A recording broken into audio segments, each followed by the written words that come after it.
Welcome back to Mystara, as we are officially freestyling it from here on out. No more books to talk about, no more modules for me to search online to try to find for a reasonable price. Now we can go back and reflect and, more importantly, fix the parts of Mystara that contradicted each other or didn't live up to the standard that came from the other sources. The nation that is largely looked down upon as the biggest missed opportunity is Atruaghin, so might as well tackle the biggest challenge. I'm Mr. Welch, and today we're fixing the Atruaghin clans.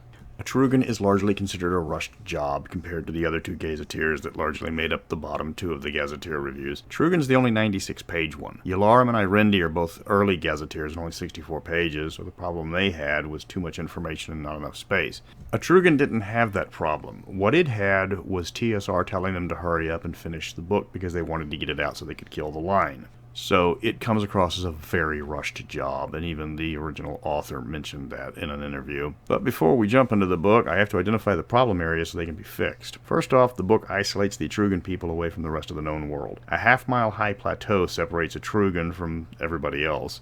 You just can't visit the plateau. The race doesn't like visitors. There's the world elevator that Atruaghin built to let people visit it, but that's mostly used for commerce. So this is almost a standalone gazetteer because it doesn't interact with any of the others.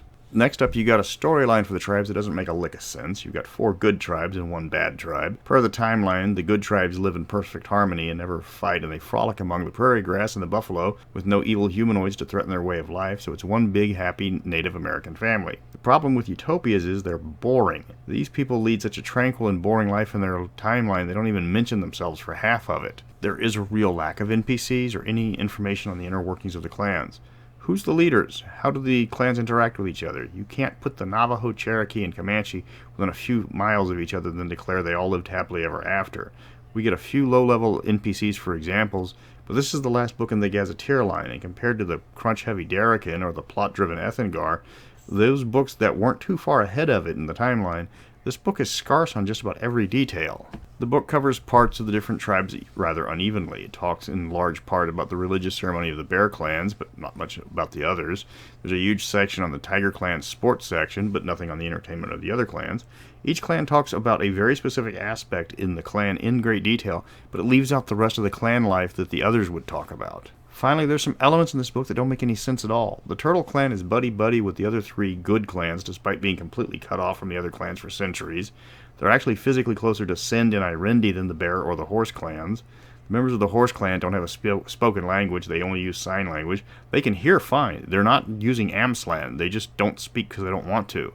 Finally, the Tiger clans are set up to be the big bads, but they really don't do anything. They are isolated like the Turtle clan, but that leaves their rating just to the Turtle clan, Atruaghin, and the humanoids of Malfegi. But it's also hinted they're isolated to the point where they only raid the Turtle clan. So I got my work cut out for me, but all my plans today got canceled, so might as well jump in with both feet. Caveat, I've written a revised gazetteer that's available on Mystara Reborn in a very rough format, and I'm waiting on art and to get the book made to look pretty, so right now it's just all the sections put in the book in the way that they were created. It's hard to read, but it is complete. I'll be referencing that quite a bit. Dealing with the first issue is hard for some tribes and easy for others. You've got to get people to Atruaghin and get the Atruaghin people to interact with their neighbors. On the map, they've only got 3 locations in close proximity, with Sind to the west, Atruaghin to the north, and Irendi across the bay to the south.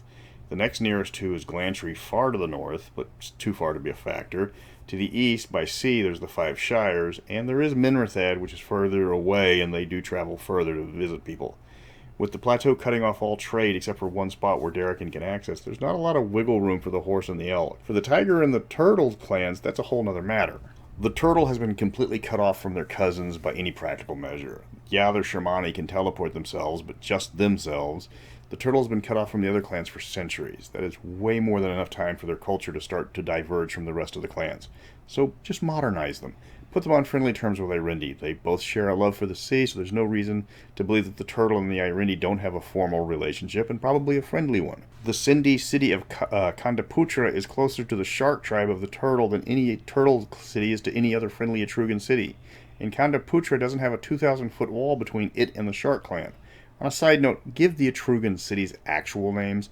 The book doesn't do it. It just instead lists the tribe names as the city. So Shark tribe, Bear tribe, Horse tribe, etc. That's boring and lazy.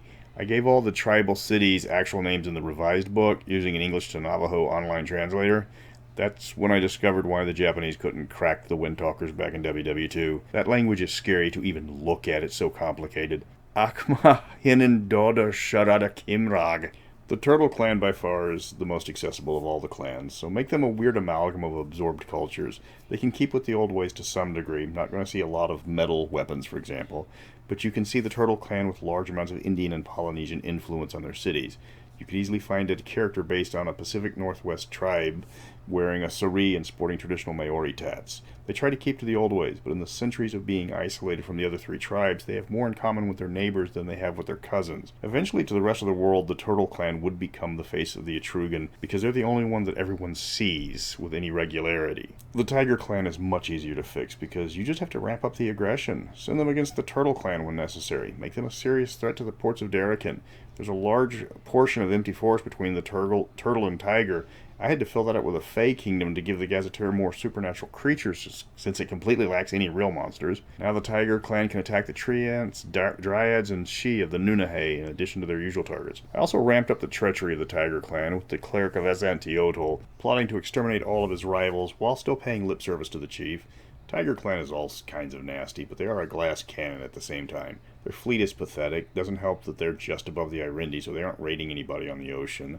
Their population isn't as much as they wished it was, so if they really piss off Darrakin, they're in for a long fight.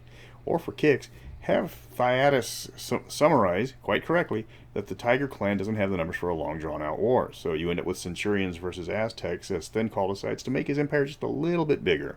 That takes care of two of the lowland clans, but now we gotta ruin that utopia up in the sky to make the book actually interesting. First thing you can do is add monsters. Don't go with the humanoids, because that's actually a major plot point in the setting. They're on that plateau to keep them away from the orcs. But you can populate it with a whole host of flying monsters, burrowing monsters, and Atruaghin is just screaming for you to use the spirit animal rules from the Ethengar Gazetteer. Give them something to fight. Now, for the internal conflict, we need to break away from the utopia. The Horse Clan is based on the Comanche. Comanches don't live peacefully next to people. Their name literally means enemy in Paiute. Keeping with the law of Atruaghin, have them hunt down the monsters that fly down or burrow up. Comanches versus griffins and dragons keeps the setting fresh. But add a secret. The Horse Clan wants off this rock. They want to ride free on the lowlands. They don't feel the plateau protects them as much as it stifles them. They can't go around attacking the other two clans. They'd get ganged up on. So they're looking for a way off. I let them find a purple worm tunnel that they're going to try to expand to get everybody off. They do have some raiders on the mainland, but nobody knows who they are just yet. Just nighttime raiders that swoop down, steal everything, and get out of there. The alt becomes the source of most of the tension. The book needs some drama, and religious drama is a good source of drama. The Elk are the most orthodox of all the clans when it comes to religion, so they don't like the bear for dealing with the Darrakin. They don't like the horse's flippant attitude towards the old ways. They've already written off the Turtle Clan as a complete loss. If you're on the plateau and you run into Elk Clan braves, there's a good chance they will try to confiscate anything they feel violates the old ways, like metal weapons or armor. They aren't Inquisition levels of zealots, but they are full-bore isolationists that can barely tolerate their own cousin. Now, the bear is just discovering capitalism from the Darrakin elevator. They haven't gone full-bore like the turtle yet, and it can cause some massive problems internally with this. You could split the tribe between those that like all the newfound wealth, those that want to stick with the old ways, and those that are jealous because the merchants are hoarding all the trade goods. Then there's the bear clan members that want to see the world after meeting the newcomers. Just like the horse, they're tired of being bottled up on the plateau. And as soon as they get a chance, they're going to leave. When it comes to the Atruaghin peoples as a whole, drop the suggested rules for creation that gave them a bonus to physical stats but a penalty to mental. That never made any real sense. When I put the Atruaghin in the Mystara Player's Handbook, I did have to address the fact that they are restricted geographically with their weapons and armor. They don't live in an area that's mineral rich, so no metal weapons, no metal armor. I turned them into a human variant with unarmored defense instead of a feat, so they aren't running around dying a lot because they're just so easy to hit. Now, how you fix that in Beckme, I really don't know. You're supposed to tank up in that setting. Work out how the tribes interact with their culture. Steal from the actual real-world tribes they're based on.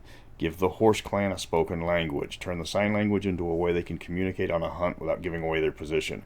More hand signals than full-blown sign language. Funerals vary from tribe to tribe. Usually they want to get the body away from the tribe. Well, the horses put it on a boat and send it over the falls, over the plateau. Turtles put them out to sea. Elk does the open-air platforms to honor their fallen, and do the same thing with the food and the marriage traditions. Just fill out the culture of the people that wasn't done in the book. The best way to fix the Atruaghin is to integrate it with the world. Aztec raids on Darrican towns. Find a Turtle Clan canoe docked in a port at Irendi. Attack the party with one of the few Horse Clan raiders that come down. Only the elk hides itself totally on the plateau, and if the party gets onto the plateau, introduce the elk by making them scary. Atruaghin should be exotic and rare, but it doesn't mean they aren't unheard of. Next week I'm going to continue with the series and talk about Irendi, the most peaceful and friendly place in the known world. That also makes it the dullest. Going to expand on the lore a bit and see what I could have done with the additional 32 pages that they didn't get. So until next week, seriously, how many pronunciation marks in a language do you need?